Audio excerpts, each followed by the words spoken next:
in one movie, all heart talaga, parehas kayo. Sobrang sabog ng love, sigurado, from the movie. Pero I just medyo naiisip lang namin, we know, Alden, that, your mom was really with you most of your life, first yung question ko siguro sa'yo, was there any like bittersweet moments while doing the movie with such a loving mother, realizing that, I didn't really have that in my life? In every scene. Pero the thing about right now po kasi since pag umaarte na po ako ngayon, of course, nandiyan pa rin yung inspiration ng nanay ko, pero ang bilis ko lang na-attach talaga dun sa character ni Miguel. Kasi basically, in real life, my mom is absent, but this time, my father is absent. So, parang gano'n, whenever we do scenes, yung dalawa ni mama, like what she said, madali. Kasi po, parang instantaneous yung dating ng emotion at the same time. It's like not acting at all whenever we do those scenes. Ang gaganda kasi ng linya eh. Oo, ngayon yung writer eh. No, but may I just add, sobra yung bonding namin ni Alden. Sobra yung bonding namin. I didn't expect, sabi ko, do I wrote you the letter? Sabi ko, parang, kapamamod lang kita. Hindi ko naman nakalain na pagdadating sa buhay ko yung sa country, kasi naman mahal ko yung balik ko. Ganun, kasi I wrote him and mine. Hindi si mama sa letters talaga. Long handwritten letters. And direct. And so, parang, I'm so grateful for this project. Super grateful. Tessa. Oh, just, pwede pa one more, diba? Go ahead. With you naman, that this MMFF, of course, is very, very star-studded. And we asked the same question of course, Bill Manning and before. We asked her, obviously, wala na pong, challenge when it comes to the acting, to whatever you're doing on screen. But, the MMFF is coming at a time when we really need people to go back to the cinemas. Meron po ba kayo na-feel na doon naman yung challenge na kailangan namin maibalik ang mga tao sa cinema? Oh my God, yes. In fact, kung saan ako interviewin, napopromote ko pati movie ni Ate V, tapos yung ibang entries, like when we were Family Feud, diba? We also promoted for Ding Long yung movie with Marian. Kasi it's a family. Showbiz, the Philippine showbiz industry is really a big family, one big family. When it becomes weak, it affects all of us. So, when a movie is a hit like Alden's last movie, it gives us all, parang we get a shot of vitamins, vitamin whatever on our arm, na parang it inspires us more and it gives us more hope, a bit more hope to, just push forward and keep making movies because we still have an audience for our very own. And the thing about the Filipino audience, I have learned growing up in this industry, is that they will always fall in love with, I am a K-drama fan, you will fall in love with foreign singers, but you always go back to your very own. You'll always look out for your own. You always just love and adore your very own favorites, your homegrown favorites. That is over history, that is a tragic and tested thing. So now that there are such good entries in the Film Fest this year, it gives us more excitement, gives us more hope. Sure, we hope that our movie becomes #1.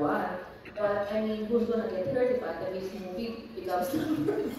I mean, as long as people are coming into the theaters and watching us, that's what matters to us. Very excited because they're all great entries. Tsaka iba-iba yung tema. Iba-iba yung tema. And at the same time, we're also confident about our movie because it is very simple and the beauty of our movie is in its simplicity. I'm sorry, oh my God, it's like Dearheart. It's like Dearheart, my first movie. It's like truth, beauty, simplicity. So I find those three things in this movie as well. That's why I said I've missed making movies like this. I mean, people that I grew up with, Kuya Mario, that they know that. It's like going back to that, but at a different age now.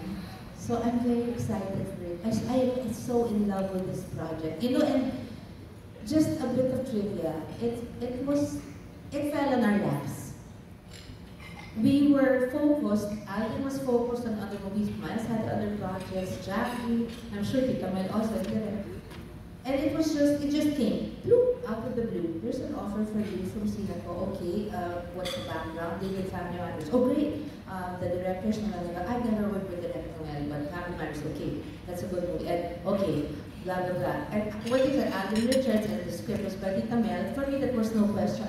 I didn't have to read this. I didn't have to read the script. Just know the story. I knew it was going to be handled by a master in writing, and having heard about Family Matters before seeing it, I knew it was going to be directed by someone who knew what he was doing, who later turned out to be a master. Yung pinag-uusapan namin ni Alden lagi. Direct Noel is so simple. He's parang kala mo, dead mo lang. But the minute, sobrang bait kasi, but the minute he gives you instructions, directions, he knows exactly what he's doing. And that comes from someone who's worked with the best. You know, parang, this was God-given, this project.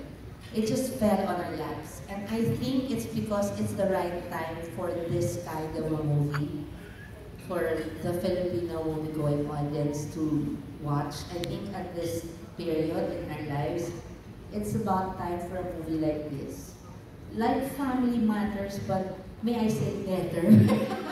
Sorry, kahit syempre kami to. Okay. Yeah, so I'm just so proud of it. It has that vibe. So it's a feel-good movie. Mapagmalaki ko lang din, yung kunento mo, yung nanood yung bookers. Ako na lang? Ay, ba na?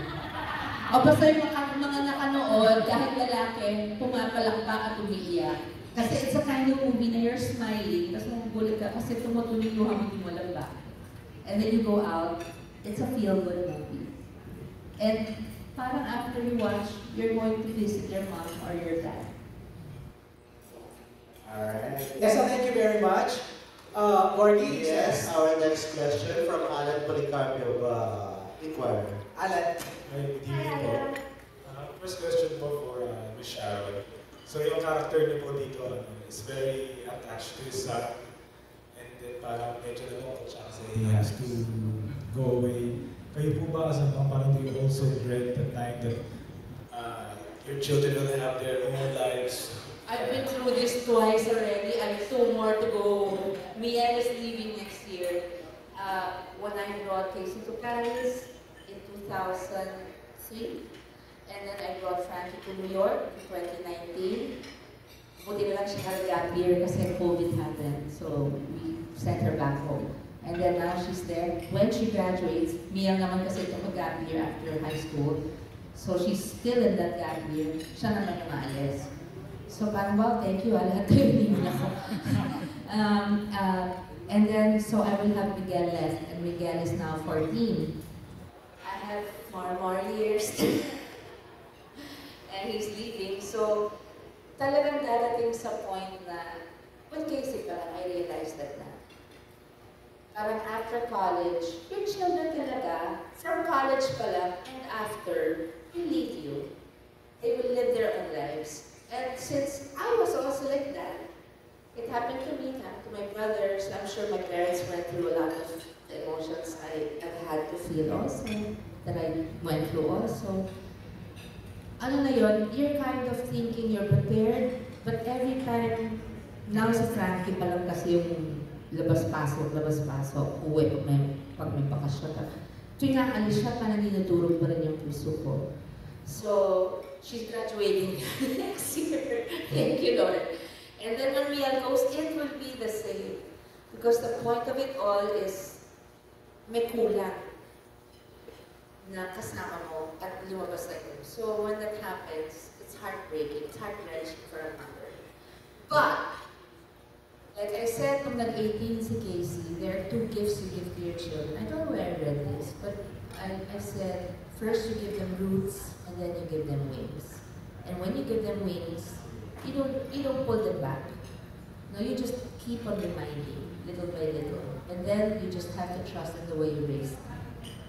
And if they decide to be something other than what you expect, then that's their life. So you will love them anyway.